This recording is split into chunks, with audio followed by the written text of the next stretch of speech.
Hello दोस्तों, welcome back to our YouTube channel education lever में। और my name is Neeru Gupta. और आज हम इस वीडियो में जर्नल एप्टीट्यूड के बारे में पढ़ेंगे। एक्चुअल में मैं जर्नल एप्टीट्यूड के कुछ क्वेश्चन हैं उनको सॉल्व करूंगी जो कि जून 2021 में आए हैं। और ये जो जर्नल एप्टीट्यूड के क्वेश्चन जो मैं सॉल्व करूंगी, इसके लिए मैं आपसे ये नहीं कह रही हूँ कि आपको पहले से नॉलेज होनी चाहिए, या क्योंकि हम लाइफ साइंस वाले बच्चे होते हैं और मोस्टली हार्डली होता है कि हम जर्नल एप्टीट्यूड पे इतना ध्यान देते हैं। ठीक है, हम ज़्यादातर अपनी उतनी ही ज़्यादा हमारे पास 13 यूनिट होती है कि हमें उनको ध्यान देना इतना पड़ जाता है कि हम इन क्वेश्चंस को ध्यान नहीं देते हैं। बट मैं आपसे सीरियसली बोलूँगी दोस्तों, प्लीज़ आप जर्नल एप्टीट्यूड को एटलीस्ट PYQs के थ्रू तो ध्यान दीजिए। जो मैंने अपनी how I clear CSIR net exam में भी बताया था कि हमें जर्नल एप्टीट्यूड यस करने चाहिए, उनको स्किप नहीं करना चाहिए। और एटलीस्ट मैं आपसे ये नहीं कह रही हूँ कि आपको बहुत ज़्यादा कंसेप्ट रखना है या आपको मैथ्स पढ़नी है या अदरवाइज़ आपको कुछ अदर से एक्टिविटी करनी, नहीं। PYQs कर लीजिए, उसके कंसेप्ट को गेन करिए। और आपको रियली में आपको बिलीव नहीं करोगे, इस बार जो जून 2021 का एग्ज़ाम था उसमें जर्नल एप्टीट्यूड के क्वेश्चन रिपीट हुए हैं। मतलब PYQs रिपीट हुआ है। और एग्जैक्टली ऐसा नहीं था कि क्वेश्चन की रीफ्रेमिंग हुई है, बल्कि एग्जैक्ट क्वेश्चन रिपीट हुआ है। सेम बिल्कुल ऐसा लग रहा था जैसे ये वही क्वेश्चन उठा के कॉपी कट कर दिया होगा, कॉपी पेस्ट कर दिया होगा। सीरियसली मैं बोल रही हूँ दोस्तों, इसीलिए आप जर्नल एप्टीट्यूड को प्लीज़ मतलब बिल्कुल भी मत छोड़िएगा, इनको ज़रूर कर लीजिए। क्योंकि आपका हो ही सकता है कि इसके थ्रू रैंक इंक्रीज़ हो जाए, या फिर इसके थ्रू आपका क्वेश्चन भी हो, वो भी क्या कहते हैं और भी क्या कहते हैं क्वेश्चन हो जाए तो वो भी बहुत अच्छा है। आप बिलीव नहीं करोगे, जब मैंने इस बार एग्ज़ाम दिया था, मैं भी जर्नल एप्टीट्यूड मुझे भी नहीं आता था, तो मैं भी नहीं कर पाई थी। ठीक है, तो बट आप यकीन नहीं मानोगे, बट मैंने PYQs किए थे। एंड PYQs करने के साथ साथ मेरे जो 50 मतलब करीबन 20 क्वेश्चंस होते हैं जिसमें हमें 15 अटेंड करने हैं। बट यस, मैंने 4 क्वेश्चन अटेंड किए थे और मेरे 4 के 4 क्वेश्चन राइट थे। और सोचिए 8 मार्क्स CSIR एग्ज़ाम में मिलना बहुत इंपॉर्टेंट है। तो प्लीज़ मैं आपसे यही कहूँगी, आप इस पूरी वीडियो को ध्यान से देखिए। और मैं आपको इस वीडियो के थ्रू मैं यही बताऊँगी कि मैं कैसे अप्रोच किया था, मैंने कैसे जर्नल एप्टीट्यूड में अपनी कमांड बनाई थी। एटलीस्ट मैंने 4 क्वेश्चन ही अटेंड किए थे और वो बिल्कुल करेक्ट थे, तो वो कैसे थे।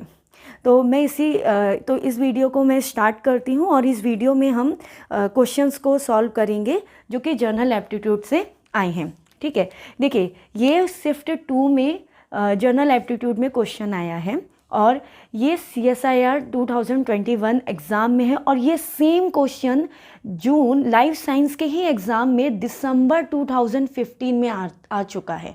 और एग्जैक्ट क्वेश्चन में कोई भी ऐसा नहीं था कि क्वेश्चन में रीफ्रेमिंग की गई होगी या कुछ भी, बिल्कुल एग्जैक्ट यही क्वेश्चन था, यही डायग्राम है और यही ऑप्शन भी थे। तो मतलब सोचिए, अगर जिसने दिसंबर 2015 में किया था वो तो सीधे डायरेक्ट आंसर लिख देगा। ठीक है, इसका डायरेक्ट आंसर भी मैं आपको बता दूंगी। लेकिन अब यह है कि ऐसे क्वेश्चन आते हैं तो हमें सॉल्व कैसे करना होता है। ठीक है, देखिए जब इस टाइप के क्वेश्चन आते हैं जिसमें ब्लॉक दिया होता है और हमें फाइंड करना होता है number of square, the number of square in the above figure. Square आप सभी को पता होगा, स्क्वायर वो होते हैं जिनकी हर एक साइड जो होती है, ठीक है, हर एक साइड जो होती है वो इक्वल होती है। This side this side this side बिल्कुल इक्वल होती है, हम उसको स्क्वायर कहते हैं। ठीक है, तो आपको स्क्वायर का पहले बस एक छोटा सा कंसेप्ट पता होना चाहिए, मैथ्स का ही है कि स्क्वायर क्या होते हैं, जिनकी हर एक साइड इक्वल होती है। हिंदी में बोलूँ तो जिसकी हर एक भुजा इक्वल होती है हम उसको क्या कहते हैं, स्क्वायर कहते हैं। ठीक है, अब देखिए मैंने आपसे बोला इक्वल ऑल 4 साइड, ठीक है, नॉन एज स्क्वायर। तो बस आपको क्या करना है, कुछ नहीं करना, आपको स्क्वायर का कंसेप्ट पता चल गया। आप स्क्वायर आप इसमें मतलब काउंट कर लीजिए। देखिए यहाँ पे डायग्राम में हो सकता है कि स्क्वायर आपको बिल्कुल सही से ना, क्योंकि मैंने डायग्राम बनाया, लेकिन एग्जैक्टली आपको स्क्वायर बिल्कुल ऐसे ही मिलेगा जिसकी 4 साइज इक्वल होंगी।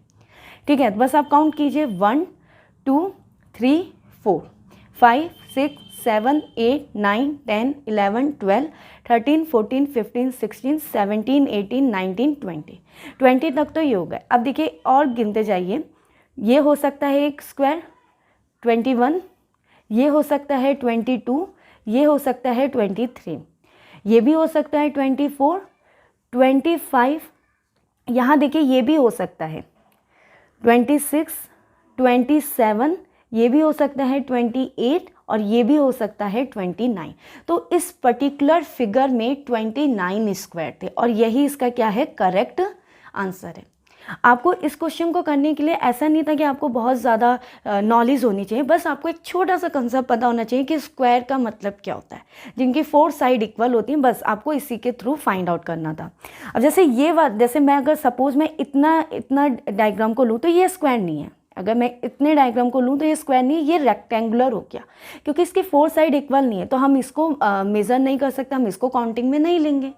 ठीक है, तो आई होप आपको ये क्वेश्चन समझ में आया होगा। करते हैं और इस नेक्स्ट क्वेश्चन जो कि शिफ्ट 2 में ही आया है और ये क्वेश्चन भी CSIR एग्ज़ाम में आ चुका है।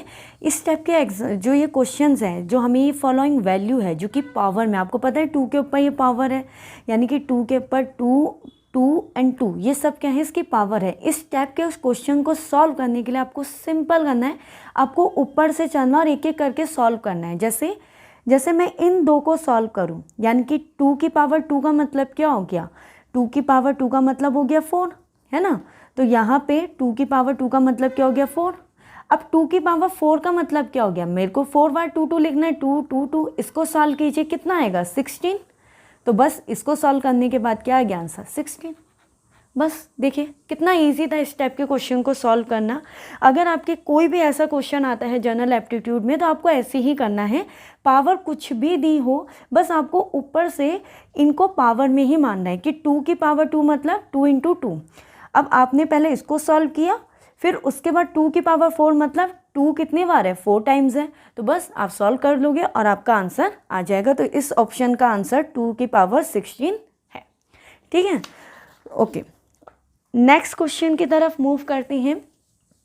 ये भी क्वेश्चन जो था जून 2021 में आया है और दिस टाइप क्वेश्चन ऑल्सो ये आ चुका है दिसंबर 2016 में और एग्जैक्ट एक भी मतलब क्वेश्चन की रीपैटर्निंग नहीं है, सेम ऑप्शन है, सेम सीक्वेंस में थे। और सबसे बड़ी बात, इस क्वेश्चन को अगर कोई देखे और मतलब लाइफ साइंस के स्टूडेंट हो तो मतलब एक होता है ना कि हमें मैथ्स नहीं आती है तो हम छोड़ सकते हैं, लेकिन नहीं, ये बहुत ईजी मैथ्स पे है। बस आपको इस क्वेश्चन को सॉल्व करने के लिए आपको क्या पता होना चाहिए।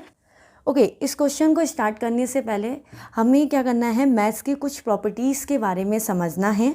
जैसे मैथ्स की सबसे प्रॉपर्टी होती है इक्विलेटरल ट्रायंगल, जिसको हिंदी में समबाहु त्रिभुज कहते हैं। इक्विलेटरल ट्रायंगल क्या होते हैं, जिसकी तीनों साइड सेम होती है, मतलब AB = BC = AC, ये तीनों साइड क्या होती हैं, सेम होती हैं। और जब तीनों साइड सेम होती हैं तो ये एंगल जो होते हैं ये भी सेम होते हैं और ये तीनों एंगल 60 डिग्री के होते हैं, यानी कि angle A = angle B = angle C = 60 degree, and जो तीनों एंगल का जो सम होता है वो 180 डिग्री होता है। ठीक है, उसके बाद आप सेकंड सुनिए। सेकंड ट्रायंगल होता है आइसोसेलेस ट्रायंगल या समद्विबाहु त्रिभुज कहते हैं। इन ट्रायंगल की प्रॉपर्टी क्या होती है कि इनकी 2 साइड इक्वल होती है, तीसरी साइड इक्वल नहीं होती है। साथ ही साथ इन 2 साइड जो इक्वल है इनके जो अपोजिट एंगल हैं, इस साइड का अपोजिट एंगल, इस साइड का अपोजिट एंगल, वो भी क्या होता है, सेम होता है। ठीक है, और एक प्रॉपर्टी और होती है ट्रायंगल की, क्या कि ट्रायंगल के जो ये तीनों एंगल होते हैं इनका सम क्या होता है, 180 डिग्री होता है, चाहे वो इक्विलेटरल ट्रायंगल हो चाहे वो आइसोसेलेस ट्रायंगल हो। थर्ड प्रॉपर्टी सुनिए सर्कल की। अगर कोई भी सर्कल है उसके सर्कल से सेंटर से अगर रेडियाई हैं तो ये रेडियाई की जो लेंथ है या रेडियस है वो सेम होता है, यानी कि मैं कह सकती हूँ OA = OB = OC = OD OE OF, तीनों रेडियाई क्या हैं, सेम है।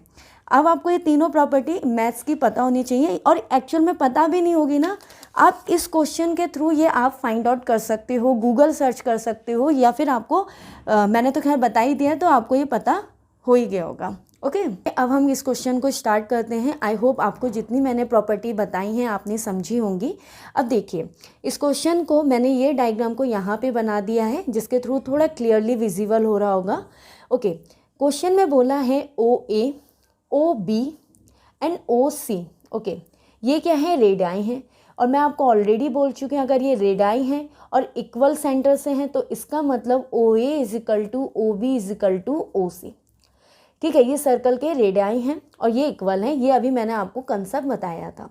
सो in the figure and A B is also equal to radius, मतलब ए बी भी इक्वल दे रखा है।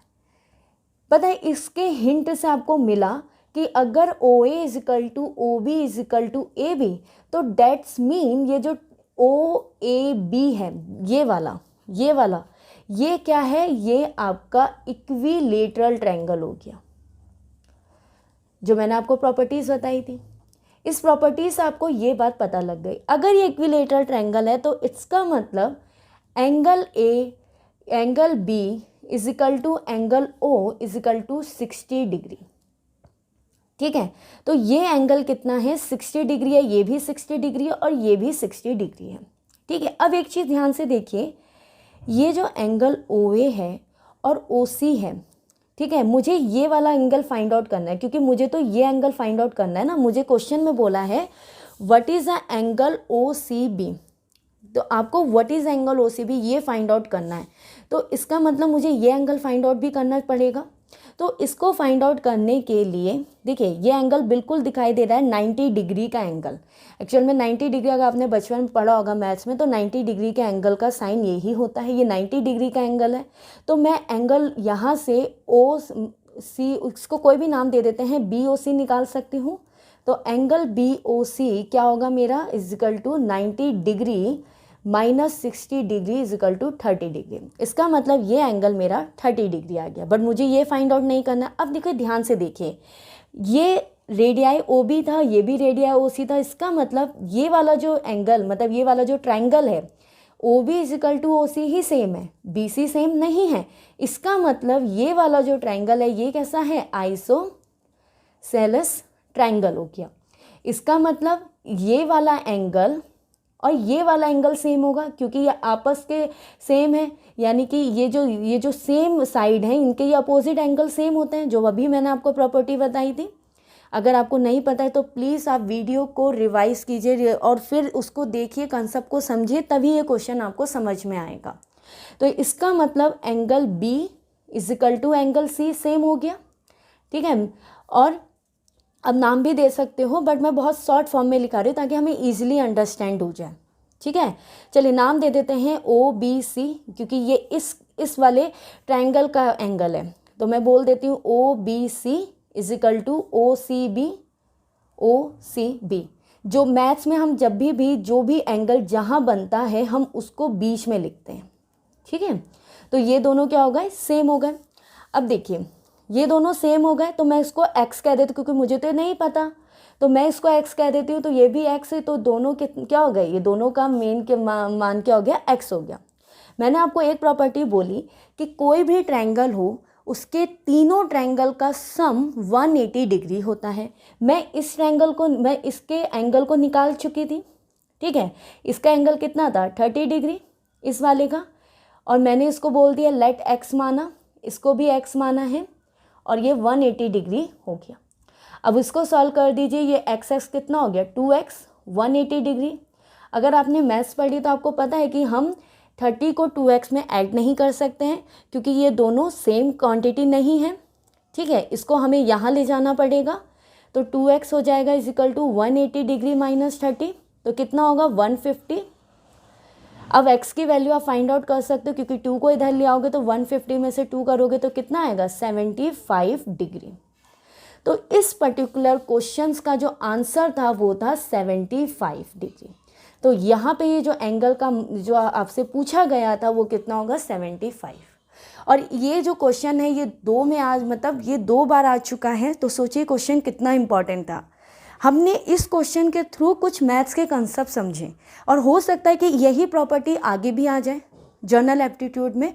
तो देखिए इस क्वेश्चन, इसे कहते हैं रिवर्स मेथड। ये रिवर्स मेथड भी हो गया कि हमने क्वेश्चन किया और हमने कुछ कंसेप्ट समझे, एक्चुअल में कुछ मतलब ये कंसेप्ट। ओके दोस्तों, अब देखिए अब हम नेक्स्ट क्वेश्चन की तरफ मूव करें, और ये आपको क्वेश्चन मैं कह रही हूँ, आपको देखने में लग रहा होगा it's very difficult, but seriously जब भी ऐसे क्वेश्चन आ जाएं जो बार डायग्राम से हो या हिस्टोग्राम से हो, प्लीज़ उनको कभी मत छोड़िए, क्योंकि ये क्वेश्चन इतने ज़्यादा ईजी होते हैं कि आप मतलब मत पूछिए।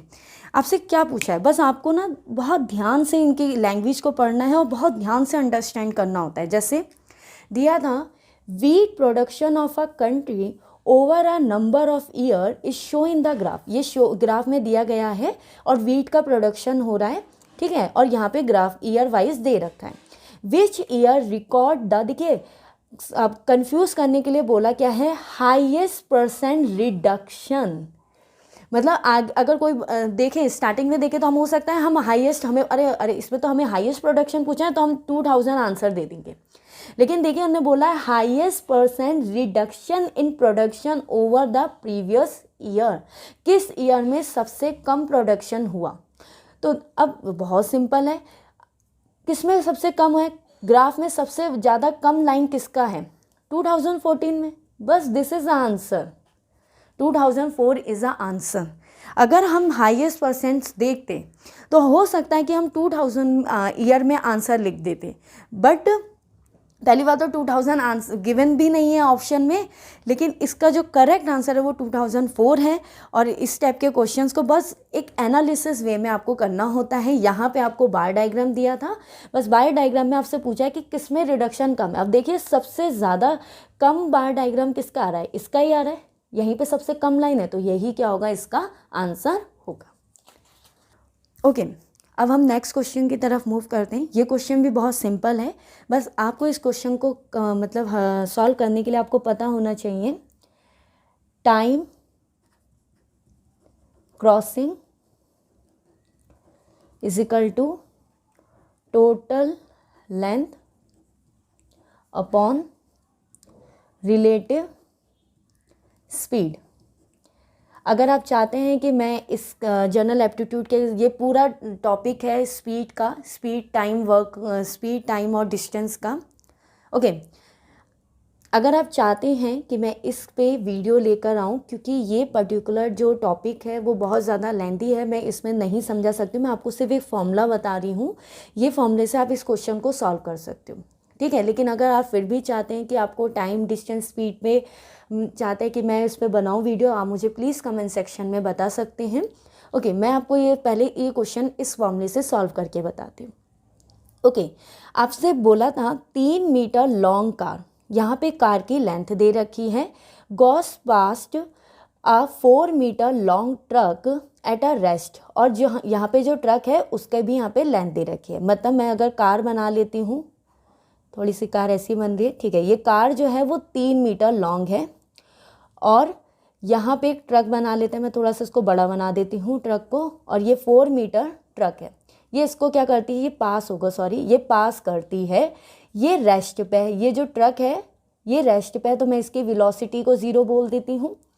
और ये जो कार है, ये जो कार है, द स्पीड ऑफ कार दे रखी है 7 मीटर पर सेकेंड। तो time taken to go pass, I think pass होगा, तो टाइम निकालना है कि इसने इसको पास कर दिया, मतलब इसने इसको क्रॉस कर दिया, ठीक है।